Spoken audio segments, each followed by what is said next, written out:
vamos a ver en los próximos minutos. Prometo que no será una charla muy larga, es una charla que tiene también la intención de que podamos tener una buena sesión de preguntas y respuestas al final. Vamos a ver en los próximos minutos un poco sobre el funcionamiento de la plataforma, pero sobre todo me voy a detener en algunos casos en los que personas de distintos tipos han iniciado peticiones en change.org y han logrado generar cambios que me atrevo a decir que de otra manera no se hubieran podido generar. Quiero empezar primero con una pequeña reflexión sobre esta pregunta que aparece en pantalla. Pensemos hace más o menos 7 u 8 años, ¿dónde estaban las herramientas y los medios para generar cambio social? Y voy a situarme en el caso mexicano, que es un caso más o menos similar al del resto de América Latina, donde la movilización social y las técnicas de cambio social estaban enfocadas fundamentalmente en estos nuevos agentes que a partir de los años 80 fundamentalmente se crearon en México, que son las organizaciones no gubernamentales, las organizaciones civiles que sin duda alguna desempeñan un papel importantísimo en la realidad mexicana, que se han llegado a convertir en interlocutores permanentes con la autoridad para poder generar cambios de todo tipo, y que sin embargo este modelo de cambio social basado en las organizaciones civiles lo que hizo, y voy a decirlo de esta manera, me parece, fue una especie de reconcentración del poder ahora en un espectro más amplio de la sociedad civil para que pudiera incidir en asuntos públicos. Pero al final, esa capacidad de incidencia en asuntos públicos estaba depositada en estos núcleos organizados con el paso del tiempo después, con cierta capacidad operativa, con cierta capacidad profesional, incluso con cierta capacidad financiera. Y lo que el equipo de gente que diseñó Change.org se preguntó en California en aquel tiempo fue ¿cómo podemos hacer para poner la tecnología al servicio de cualquier persona que tenga acceso a un dispositivo, ya sea móvil o fijo, y a una conexión de Internet, para poder levantar la voz y generar cambios? Sé que la neutralidad de la red es una aspiración difícil de conseguir, pero es una aspiración. Sé que hablar del Internet como una herramienta absolutamente horizontal es una fantasía.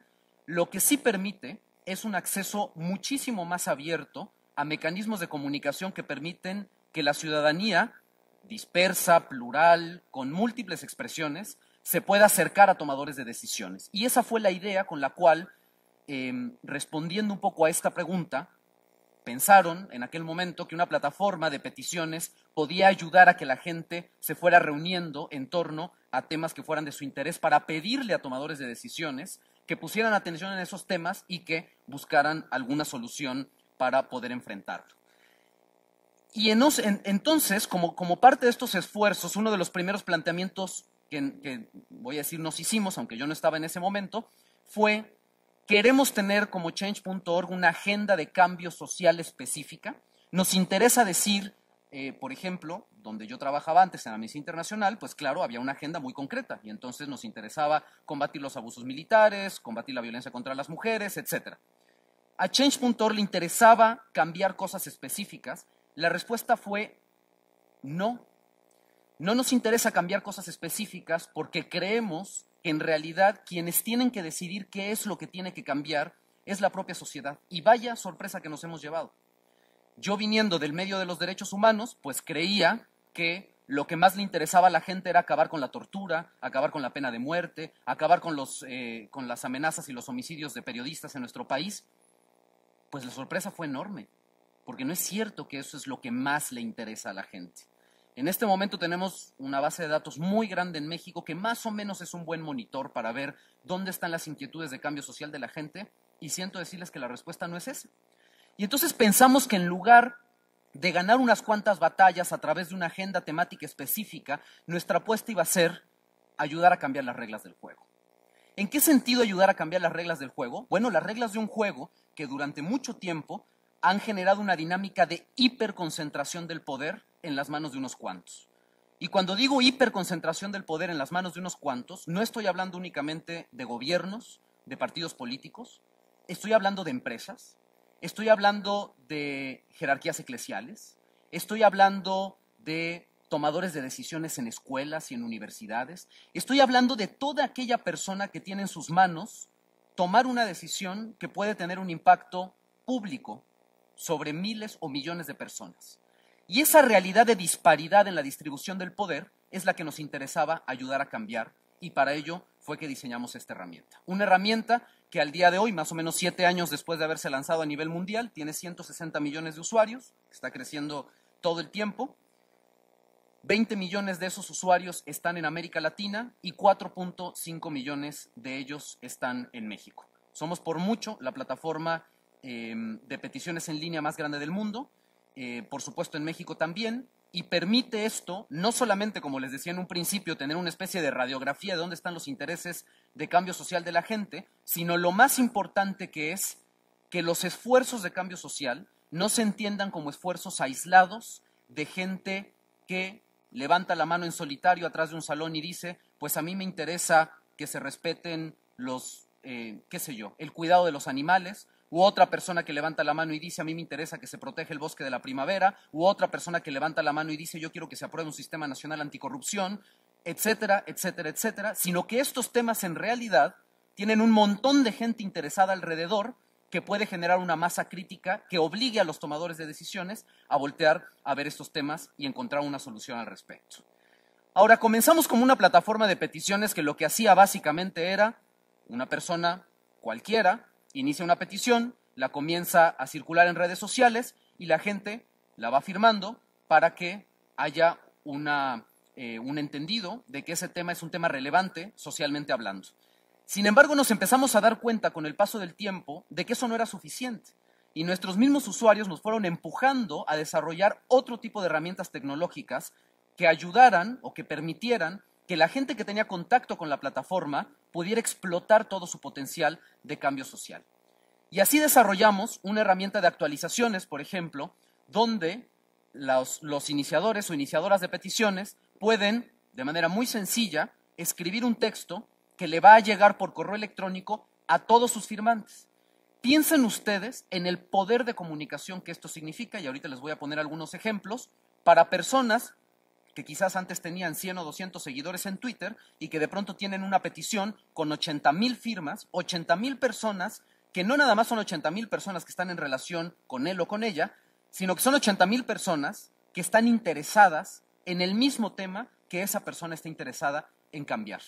Estas actualizaciones que funcionan desde para convocar a movilizaciones, para convocar a lluvias de tweets, para pedir dinero en línea, etcétera, etcétera, etcétera. Para todo aquello para lo que un iniciador o iniciadora de peticiones se pueda comunicar con una masa crítica de ese tamaño.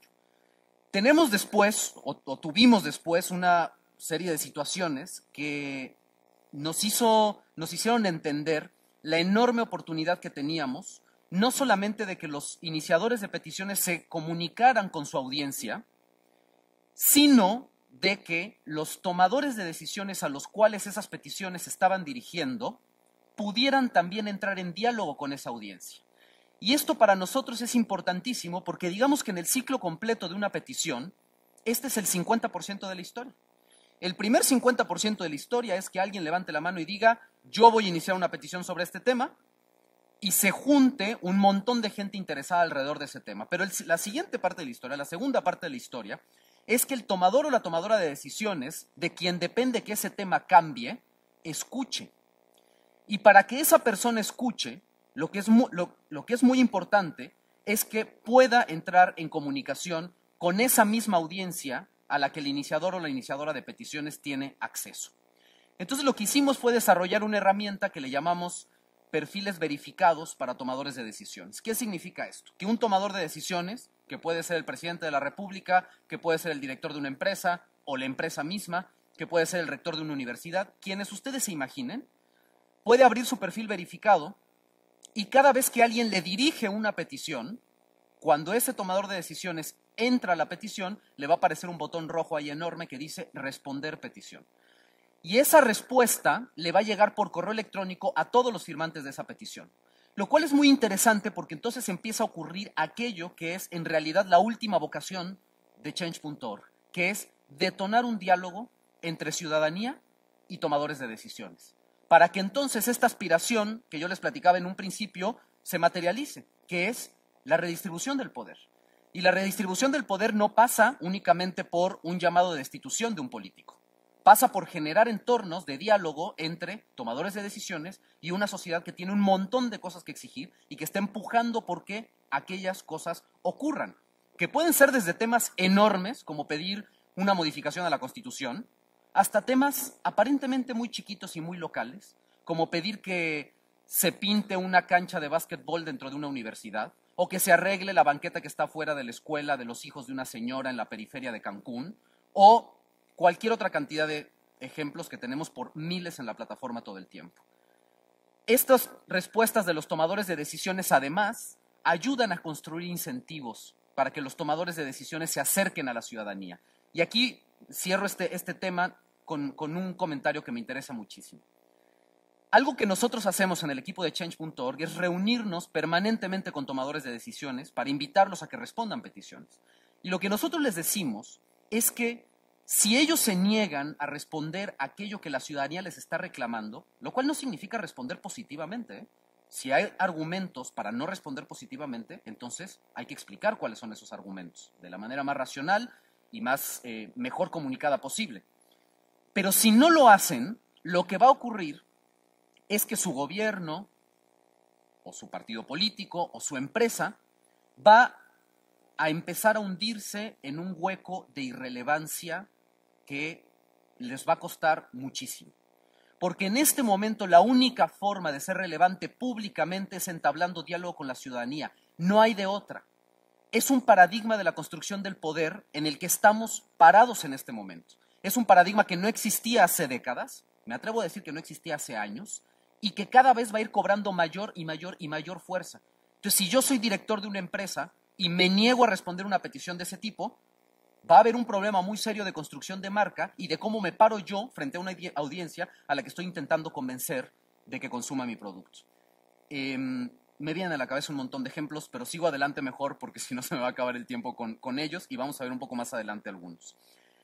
Medios de comunicación. Nosotros somos conscientes de que las redes sociales y los medios digitales pueden ayudar a posicionar un tema de manera muy importante, pero la realidad al final del día es que cierto núcleo de tomadores de decisiones todavía tienen esta añejísima idea de que lo único que importa en la realidad social es aquello que aparece en el Excelsior, en el Universal, en Milenio, en Reforma.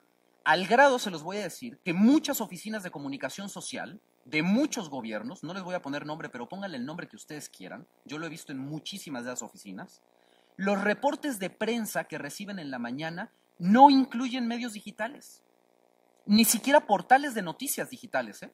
No incluyen Animal Político, no incluyen Sin embargo, no incluyen La Silla Rota, cuando en realidad estos portales de noticias tienen pero muchísimas veces más lectores y más penetración social que algunos de estos medios de comunicación que acabo yo de mencionar. Entonces, como sigue habiendo esa añejísima idea en la cabeza de muchos tomadores de decisiones, pues es muy importante cuando una petición salta de las redes sociales y de lo digital al plano de los medios de comunicación formales, por decirlo de alguna manera. Y entonces diseñamos un incentivo para que ello ocurriera, y es que cuando una petición es nombrada por un medio de comunicación, automáticamente se envía una actualización a todos los firmantes diciendo, ¿te acuerdas de esta petición que firmaste? Pues ya salió de los medios digitales y ahora ya lo está reportando Reforma, ahora ya lo está reportando el Universal, etcétera, etcétera, para que vayan viendo cómo la campaña va avanzando.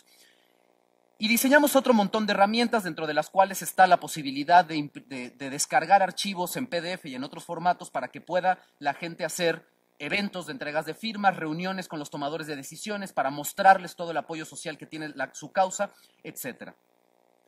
Les voy a poner un ejemplo de cómo esta última herramienta puede tener un efecto, un impacto muy interesante. Esta foto que están viendo ahí en pantalla es una foto que se tomó cuando, no sé si ustedes recuerdan hace algún tiempo, cuando despidieron a Carmen Aristegui y su equipo de Noticias MBS. Bueno, cuando eso ocurrió, el chico que ven ustedes en pantalla, el que está de su lado izquierdo cargando una caja, que se llama Alberto Escorcia, inició una petición en Change.org simplemente diciendo, vamos a demandarle a Noticias MBS que rectifique la pésima decisión que acaban de tomar sobre Carmen Aristegui y su equipo. Entonces la petición creció de manera así explosiva, más de 200,000 firmas en unos cuantos días, Y entonces Alberto nos dijo, oigan, yo quiero entregar las firmas a Noticias MBS. Entonces voy a ir a las oficinas, quiero ver si se pueden imprimir y entregarlas. Le dijimos, sí, claro que sí se puede. Y le dijimos, oye, ¿por qué no mandas una actualización a tus firmantes diciendo, voy a ir a Noticias MBS, voy a entregar las firmas por si alguien quiere venir y acompañarme? Que a lo mejor llegan 10, 15, 20 personas, no lo sé. Entonces manda la actualización. Esta actualización siempre las actualizaciones generan un link independiente. Entonces ese link se puede también empezar a viralizar. Pues la convocatoria se empezó a viralizar y viralizar y viralizar y viralizar y el resultado fue esto. Fueron 5,000 personas más o menos a ayudarle a Alberto Escorcia a entregar las firmas en Noticias MBS. Es decir, las actualizaciones no solamente son una manera de explicarle a la gente el curso que va llevando una campaña y cómo se va acercando o no hacia su triunfo, sino es una manera de convocar a través o a desarrollar, digamos, diferentes técnicas para que esa campaña avance. Este es un ejemplo de un perfil verificado de tomadores de decisiones. Este es el de Enrique Alfaro, podría poner el de cualquier otro. Hay muchos tomadores de decisiones que tienen su perfil verificado. Solo para que tengan ustedes una idea de cómo los tomadores de decisiones visualizan aquello que la ciudadanía les está pidiendo. Es una especie de dashboard donde les aparecen todas las peticiones, como en una especie de timeline, que la gente les va pidiendo y ellos pueden entrar a cada una de ellas y empezar a responderlas. La idea de estos dashboards es que se convierta en una dinámica permanente de respuesta, como ya ocurre con algunos tomadores de decisiones. Con APRED, por ejemplo, se la pasa respondiendo peticiones, muchísima gente le dirige peticiones. La última de ellas que respondió ayer o antier fue sobre la marcha esta del Frente Nacional por la Familia, entre millones de comillas, y que alguien inició una petición para pedirle a CONAPRED que fije una postura clara en relación con el carácter discriminatorio del discurso que está utilizando esta organización en contra del matrimonio igualitario. Y así lo hizo CONAPRED el día de ayer o antier, y quien inició la petición la declaró como victoria después de 30 y tantas mil firmas. Nosotros estamos convencidos y convencidas de que en realidad son las historias de la gente lo que cambia el mundo. La gente está muy cansada, y eso se lo repetimos una y otra vez a organizaciones que inician peticiones, cuando son las organizaciones las que las inician. Les repetimos una y otra vez que la gente está muy cansada del discurso típico de siempre de las autoridades, de los partidos políticos e incluso de las organizaciones no gubernamentales. Y se los digo como alguien que viene de trabajar de organizaciones no gubernamentales. Este discurso donde los temas pareciera que quedan en el éter del abstracto, donde lo que hay como fundamento, como justificación para cambiar la realidad son un montón de artículos en la Constitución o de jurisprudencia de la Corte Interamericana de Derechos Humanos, donde difícilmente se visibilizan las historias concretas de gente que no está agenciada por una organización, sino que es la propia gente la que está levantando la voz. Y por eso normalmente le pedimos a las organizaciones que en lugar de ser ellas quienes inician las peticiones, que sea la gente afectada por aquello que quieren cambiar quienes lo hagan. Porque no hay mejor manera de explicar lo que tiene que cambiar que en voz de una persona común y de a pie que está viviendo eso que tiene que ser transformado. Y aquí vamos con algunos ejemplos. ¿Alguien vio esta petición? Muy bien, 2 personas. Bueno, está bien. 3 personas, bien. Esta fue una petición que a mí me impactó por muchas razones. Y les voy a platicar un poco la historia, digamos, como del backstage de esta petición. Esta petición alguien la inició en la plataforma hace como año y medio más o menos. Y la coordinadora de campañas que estaba en ese momento con nosotros me dijo, oye, ¿cómo ves si mandamos a un segmento de nuestra base de datos esta petición? Y yo le dije, mira, la verdad es que me parece que es una cosa tan elemental, tan obvia, que no sé si hay necesidad de que nosotros acompañemos la petición. Yo creo que se va a resolver solita con el empujón que los propios iniciadores de petición le den en sus redes sociales. ¿Qué es lo que pedía la petición? Bueno, este chiquito que ven ahí en la pantalla se llama Ashan, y es un niño que vivía, y ahorita les digo por qué vivía, en Hermosillo, y que un día llegó a la escuela y no lo dejaron entrar. No lo dejaron entrar a la escuela porque tenía el pelo largo. Por esa razón no lo dejaron entrar. El pelo largo así como lo ven ahí, o como sea. Lo pudo haber traído 3 veces más largo, no importa. Entonces su mamá le pregunta, le dice, oye, Ashan, ¿tú te quieres cortar el pelo? Le dijo, no. ¿Y para ti es importante tener el pelo largo? Sí, sí es importante tener el pelo largo. Bueno, entonces mamá te va a ayudar y te va a apoyar en tu decisión de tener el pelo largo. Y por supuesto eso no puede significar un obstáculo para que tú ejerzas tu derecho a la educación en la escuela que tú decidas. que era una escuela privada de Hermosillo. Y entonces inicia una petición la mamá, simplemente diciéndole a la escuela, dejen entrar a mi hijo porque no hay una sola razón lógica detrás de la prohibición de que un niño tenga el pelo largo. Yo no sé si aquí alguien puede justificar racionalmente, más allá del tema de que está en un reglamento o no, porque eso tiene otros vericuetos por ahí argumentativos, pero más allá de eso, si alguien puede argumentar por qué un niño no debería de tener el pelo largo, ¿no? Entonces, inicia la petición avanza, avanza, avanza, avanza, y finalmente CONAPRED, estaba dirigida a CONAPRED y a la escuela, a las dos, CONAPRED responde, abre un procedimiento en contra de la escuela y efectivamente acaba de sancionar a la escuela con una multa fuerte por el carácter discriminatorio de la decisión de no permitir a un niño entrar a una escuela por el simple hecho de su apariencia física. Pero lo más interesante de esta petición es todo lo que detonó detrás. Y no solo en redes sociales, por supuesto el nombre de Asham fue trending topic quién sabe cuántos días en Twitter, sino corrieron ríos de tinta en medios de comunicación sobre este monstruo del machismo mexicano brutal que tenemos metidos en las venas y que termina depositado en una historia específica que es la historia de un niño que se da a conocer porque su mamá inicia una petición en change.org. Al final no solamente se termina, digamos, resolviendo el caso favorablemente a Ashan y a su mamá, sino que puso sobre la, digamos, bajo la lupa un tema que es fundamental, que es este que les comento. ¿Qué pasa con los estereotipos de género en nuestro país? Y ese es el tipo de dinámicas que nos interesa detonar en la plataforma. Aquello que yo pensaba que se iba a resolver muy sencillo, desde mi mente ingenua, en realidad entrañaba toda una discusión brutal que tiene la sociedad mexicana sobre estos temas y que después viene con otro tipo de temas como lo del Frente por la Familia y estas otras cosas que les he comentado. Floriberto es un joven indígena, tzotzil, de los Altos de Chiapas, que se fue a estudiar a la Universidad de Ciencias y Artes de Chiapas, en Tuxtla Gutiérrez, la licenciatura en odontología. Resulta que en el cuarto semestre empieza a tener problemas Floriberto por un montón de comentarios racistas y discriminatorios en su universidad. No solamente por parte de los alumnos, sino por parte de algunos académicos de la universidad, y todo esto termina en un episodio muy lamentable donde lo dan de baja y lo último que él escucha del secretario académico de la universidad, según lo reporta en su petición, es: y no se te olvide que eres un indio. Cuando se va Floriberto, su profesor de español decide iniciar una petición en Change con la única intención de que Floriberto pueda regresar a estudiar a la universidad. La petición crece más de 90,000 firmas en también 2 semanas y media aproximadamente. Todo esto en un contexto electoral. Estábamos a 2 semanas más o menos de las elecciones en Chiapas.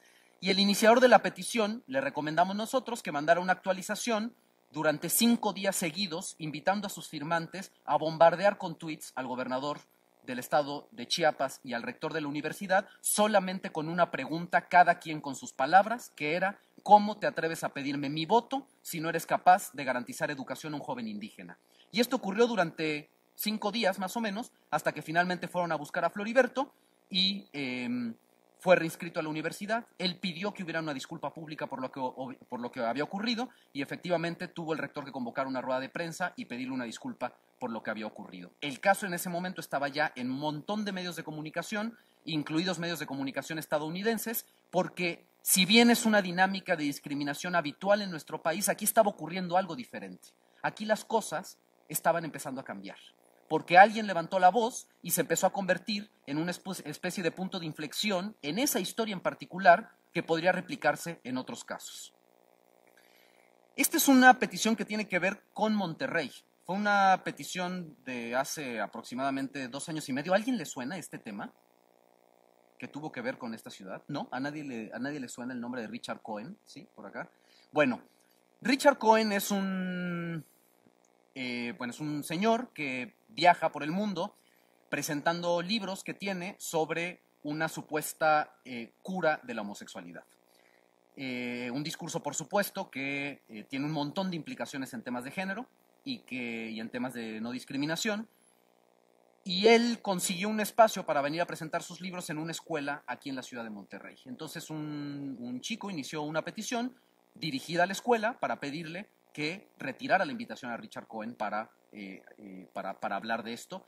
y el tema otra vez explota en todos lados y finalmente la escuela decide retirarle la invitación a Richard Cohen y no viene a dar esta plática. Y por último, porque estoy ya fuera de tiempo, este proyecto que me interesa muchísimo compartirles a ustedes y que ya no tiene que ver con una petición específica, sino con una discusión muy profunda que hemos tenido en los últimos años en Change sobre cómo hacer para pasar de aquello que llamamos nosotros los cambios instrumentales a los cambios fundamentales. Es decir, cuando hablo de cambios instrumentales me estoy refiriendo a estos cambios concretos, localizados, específicos, que tienen historias detrás. Y cuando hablo de cambios fundamentales me refiero a cambios que tienen un impacto sobre una enorme cantidad de gente y que normalmente tiene que ver con temas de política pública y de legislación.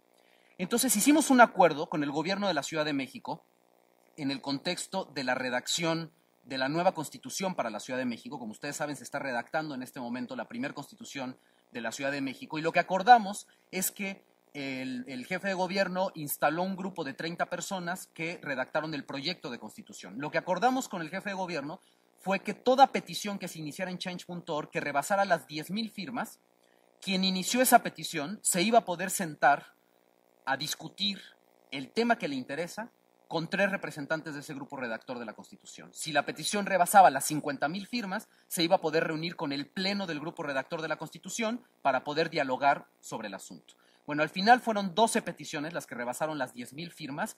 Prácticamente todos los temas quedaron incluidos dentro del proyecto de Constitución, todas las reuniones se llevaron a cabo y es muy interesante porque al final esto terminó funcionando como un instrumento no solamente de la ciudadanía para poder insertar los temas que le interesan en la Constitución de la Ciudad de México, sino también como una herramienta del jefe de gobierno para decir: la ciudadanía ha sido escuchada en este proyecto de Constitución que vamos a presentar, porque no hay en este momento ninguna plataforma, no hay ningún espacio que aglutine a una mayor cantidad de gente que la que firmó peticiones en esta plataforma que esté interesada en la Constitución de la Ciudad de México. Entonces, si uno quiere comunicarse con esa gente, la mejor forma de hacerlo es a través de este micrositio que abrimos. Fueron cerca de 280,000 personas las que firmaron peticiones que están interesadas en el tema de la Constitución. Por último, termino con esto. Sí puede cambiar el mundo. Eso es lo primero que nos interesa a nosotros decir. Hay un montón de experiencias que así nos lo hacen ver. Pero el mundo puede cambiar solamente cuando se unen millones de personas para reclamar lo que les interesa. Y cuando aprendemos que el mundo se tiene que cambiar por partes, que no hay uno o dos grandes temas, que si esos cambian, toda la realidad va a cambiar y vamos a ser felices y plenos. Hay un montón de temas que tienen que ir cambiando poco a poco. Y por eso diseñamos esta plataforma abierta, donde siempre nos gusta al final terminar haciendo esta pregunta. ¿Y ustedes qué es lo que quieren cambiar? Anímense, levanten la voz y comiencen a utilizar estas herramientas que están a su disposición. Muchas gracias. ¿Qué tamaño es la base de datos de change.org, Alberto? Como se los ponía en una de las láminas, tenemos 160 millones de usuarios en todo el mundo, de ese tamaño nuestra base de datos, 20 millones están en América Latina aproximadamente, y ahorita estamos a punto de llegar a los 5 millones en México. Bien. Pasamos a la pregunta de Jesús. Jesús dice: ¿son los medios de comunicación contemporáneos una vía para la solución de las desigualdades sociales o éstas se encuentran inmersas dentro de esta realidad? Por supuesto, son dos realidades que interactúan. Los medios de comunicación formales, entre comillas, tienen una función específica y tienen recursos específicos destinados a un cierto tipo de exploración de la realidad.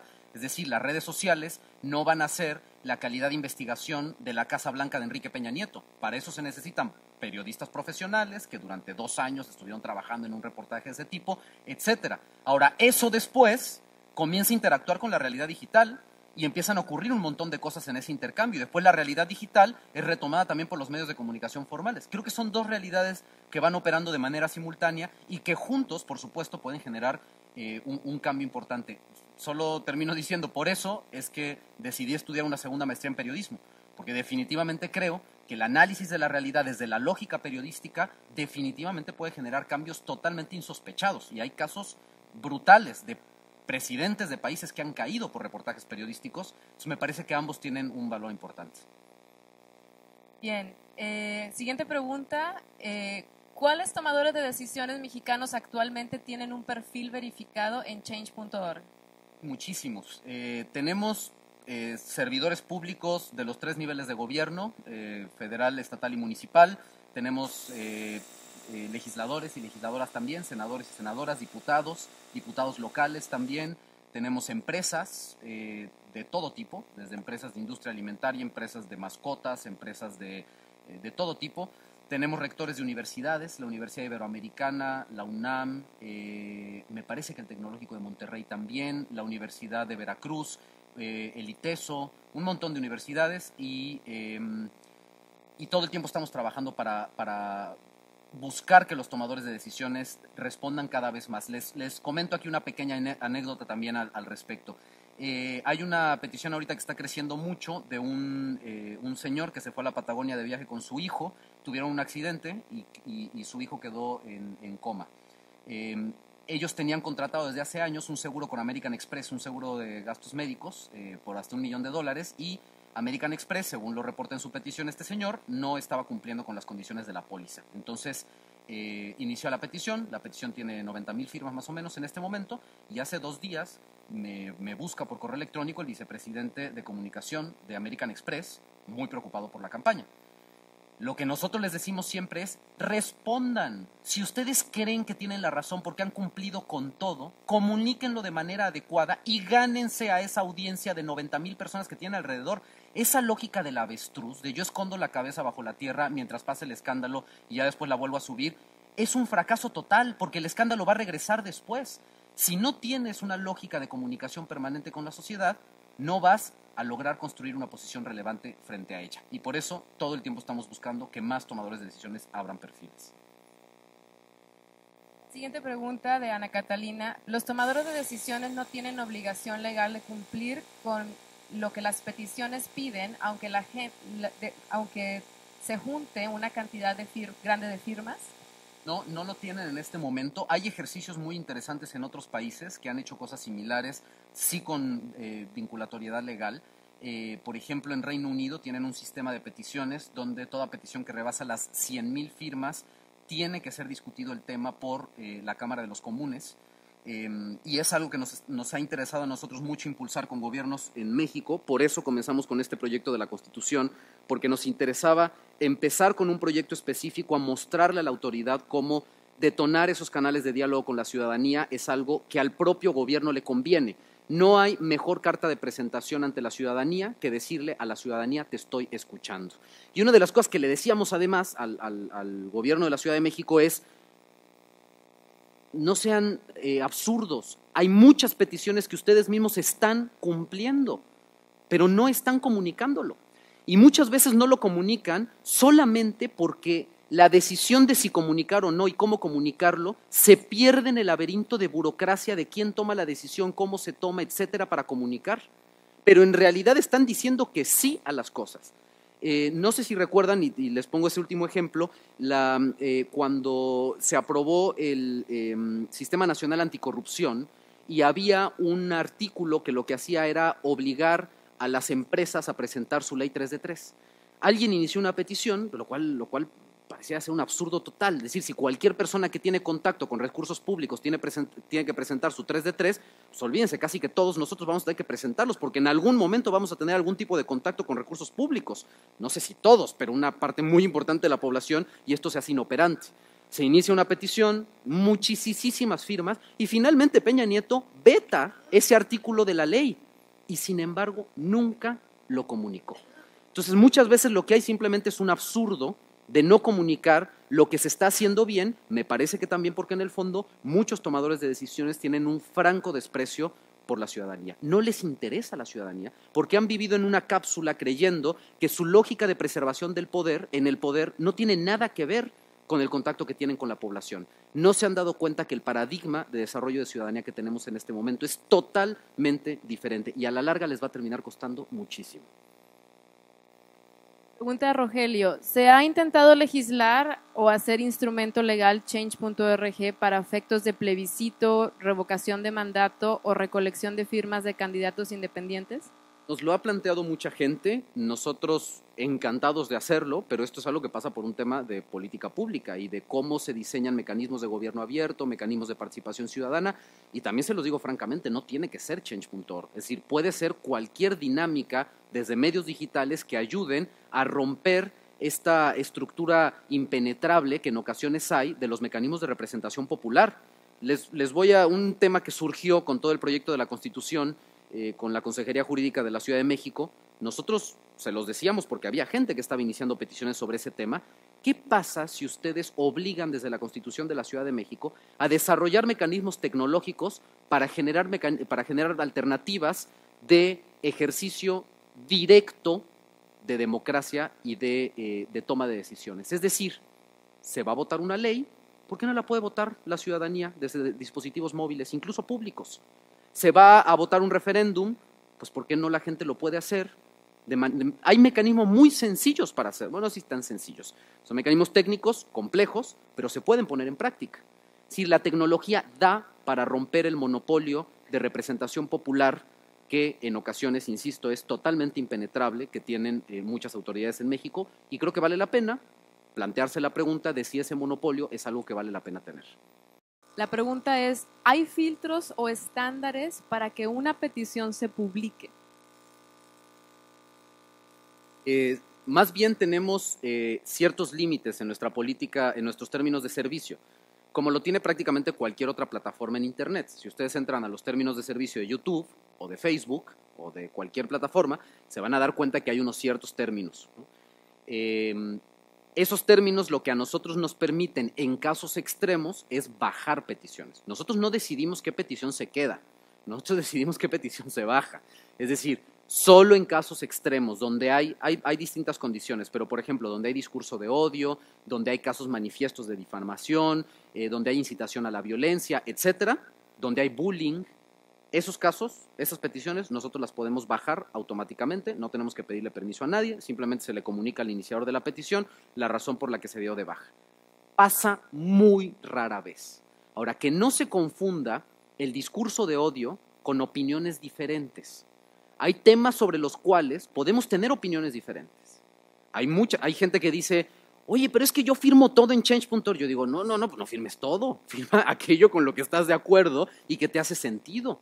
Change.org es como cualquier otra, yo siempre digo que nos parecemos más a YouTube que a Amnistía Internacional, es decir, nosotros no somos una organización que tiene una agenda temática específica, nosotros abrimos el espacio para que cualquiera plantee el tema que quiera plantear y empieza a haber un comportamiento digital de inclusión y exclusión en función de la popularidad que tiene en las redes sociales, ¿no? Pero les pongo ya por último este ejemplo de la última petición que dimos de baja, porque era un caso manifiesto de bullying, que es el caso de esta chica que se convirtió en trending topic en Twitter de manera absolutamente lamentable. De verdad, me parece que ese es el típico ejemplo de para qué no se tienen que utilizar los medios digitales. Esta chica que se va a su despedida de soltera y alguien le saca una fotografía besándose con un chico y entonces explota en redes sociales, primer lugar en trending topic, no sé qué, y alguien inicia una petición, en realidad solo para molestar a esta chava, y por supuesto la dimos de baja, ¿no?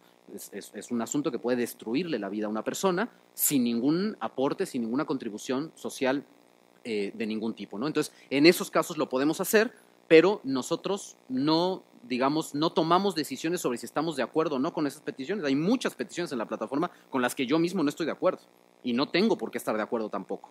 Lo que sí no vamos a permitir son estas condiciones que les comento y que están ahí muy claramente en nuestros términos de servicio. Yo les empecé diciendo que como mi trayectoria profesional está más bien centrada antes de trabajar en Change.org, en organizaciones de la sociedad civil, yo venía un poco escéptico sobre el mecanismo de Change como un mecanismo de incidencia. Y se los digo con toda honestidad. De hecho, cuando yo salí de Amnistía Internacional, fue mucho tiempo de pláticas con Change porque quería entender perfectamente bien qué era lo que estaban planteando. Ahora, a 3 años y medio de distancia, se los puedo decir con toda claridad que las aspiraciones de cambio social que no tengan en su corazón la horizontalidad, la apertura para que cualquier persona sea protagonista de su propio cambio o del cambio que quiere ver, son alternativas que difícilmente a la larga van a ir construyendo un escenario de redistribución del poder. Y el mayor problema que tenemos socialmente hablando es esa hiperconcentración del poder. Es decir, cuando uno ve cualquier fenómeno social que le preocupa, desde la violencia, pasando por la discriminación, etcétera, normalmente lo que hay detrás es un problema de disparidad en el acceso al poder. Y eso no se va a resolver, como les decía al principio, no se va a resolver quitando un nombre para poner otro, no se va a resolver quitando a un personaje para poner otro. En ocasiones es necesario hacerlo como un mecanismo de sanción social, pero no es esa la manera en la que va a ocurrir. La única manera en la que va a ocurrir es cuando todas las personas tengan la posibilidad de levantar la voz y ser escuchados. Y para eso tenemos que construir estos canales de diálogo. Hace rato platicaba con Celina, que creo que debe andar por ahí, sobre cómo Change.org puede funcionar como una plataforma de diálogo social. Eso es lo que más nos interesa a nosotros. Lo que más nos interesa es que el tomador de decisiones se dé cuenta que por un lado tiene un montón de gente que le está presionando para tomar determinadas decisiones, pero por otro lado que se dé cuenta el enorme incentivo que hay detrás de estar en una comunicación permanente con la ciudadanía. Al final del día, escuchar a la gente reditúa en todos los sentidos. Para una empresa reditúa económicamente, para un gobierno reditúa políticamente, etcétera. Y les pongo, y ya con esto termino, les voy a poner un ejemplo de una petición que fue respondida de manera negativa por el tomador de decisiones, nada más para ejemplificar esto que estoy diciendo sobre cómo dialogar con la ciudadanía al final del día siempre trae cosas positivas. Una petición que fue respondida en sentido negativo y que sin embargo fue una enorme oportunidad para quien lo respondió y que terminó con un final maravilloso. Fue también en el contexto del despido de Carmen Aristegui de Noticias MBS, se iniciaron un montón de peticiones sobre diferentes cosas. Bueno, una de esas peticiones, se iniciaron muchas peticiones, pero algunas de ellas estaban dirigidas a radios universitarias para pedirles que abrieran espacio para que Carmen Aristegui y su equipo pudieran transmitir desde esos espacios mientras no fueran contratados por otro espacio comercial. Bueno, la petición que más creció estaba dirigida a David Fernández, el rector de la Universidad Iberoamericana, Campus Ciudad de México. Y bueno, pedía eso, ¿no? Que le abrieran un espacio. Entonces, nos llama a nosotros David Fernández y nos dice, oigan, ¿qué es esto? ¿No? Porque además la petición tenía 60,000 firmas, tenía más firmas que el total de la comunidad universitaria de la Ibero. Es decir, era una locura. Entonces dice, ¿qué es esto? O sea, quiero platicar con ustedes porque quiero explicarles por qué esto que se está pidiendo no es factible. Entonces, fuimos con el iniciador de la petición y nos sentamos a platicar con David Fernández. En realidad nosotros acompañando, nosotros no tomamos ninguna decisión sobre esa petición al final del día. Y entonces David Fernández empezó a explicar por qué eso era totalmente absurdo y decía, no tiene nada que ver con que me guste o no me guste el trabajo de Carmen Aristegui, es que esto no es factible porque los fierros no nos dan. Es decir, tenemos una radio universitaria chiquitita que no es comercial, por lo tanto no tenemos recursos para pagar salarios y mucho menos salarios como los de un equipo de este tamaño. Y además, cada vez que tenemos un programa exitoso se nos cae el servidor, o sea, no nos da la infraestructura como para recibir a un equipo de este tamaño. Y lo que le dijimos fue, ¿y por qué no respondes eso? Pues sí, ¿no? Pareciera una cosa totalmente lógica que tiene todo el sentido del mundo, ¿no? Quien inicia una petición no siempre tiene razón, en lo que está pidiendo. Y muchas veces en ese diálogo se puede ir entendiendo que hay razones por las cuales eso no es factible o que la solución está en otro lado. Entonces, David lo que dijo fue, voy a responder eso, y lo que le dijo el iniciador de la petición fue, oye David, ¿y no hay algo que sí puedas ofrecer? Entiendo que eso no se puede. ¿Se te viene a la cabeza algo? David dijo, sí, claro. A ver, por ejemplo, le podemos ofrecer un espacio editorial. Si quiere una vez por semana, que venga a decir lo que quiera decir en el radio, para demostrar que esto no es un tema de que estemos peleados con su línea editorial ni nada de eso, que venga a decir un comentario. Y les propongo también, he visto que hay otras peticiones dirigidas a otras radios universitarias, ¿por qué no organizamos un foro aquí en la Universidad Iberoamericana para ver cuál es entonces nuestro papel como radios universitarias frente a esta crisis en materia de libertad de expresión que estamos viviendo? Maravilloso, respondió eso, y si ustedes ven los comentarios de los firmantes abajo de la respuesta de David Fernández, son increíbles. Y el iniciador de la petición declaró victoria a su petición.